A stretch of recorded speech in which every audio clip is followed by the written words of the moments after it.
Okay, so you guys know that I am featuring my brand new put together bovine lameness course series these next 2 weeks. And this course series is 5.5 hours of race approved CE on foot trimming, foot disease, claw amputation, facilitated ankylosis, septic arthritis, placing casts and splints. I mean, this thing answers all your questions about bovine lameness.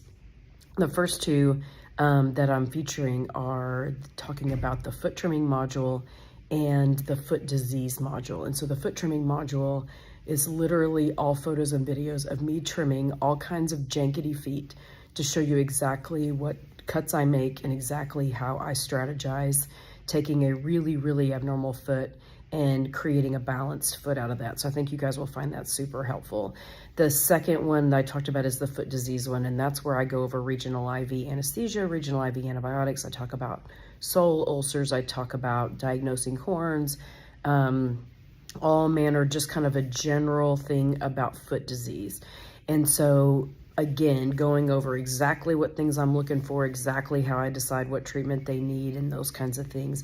I also talk in there a little bit about some research I'm doing with regional IV antibiotics that I think you'll be interested in.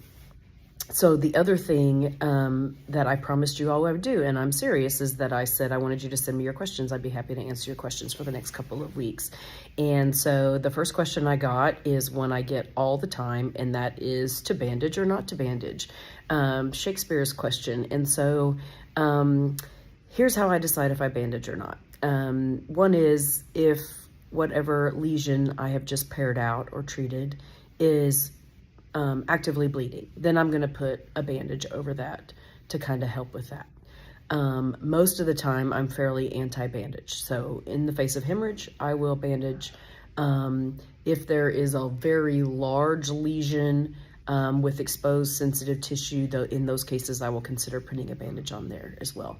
In most situations for me, though, I am not going to bandage. And the reason for that is most animals are going to go home to a pond. They're going to go home to wet grass, those kinds of things. And so a wet bandage is 1,000 times worse than no bandage in my thoughts. So I will cover surgical wounds. I'll cover hemorrhage with a bandage.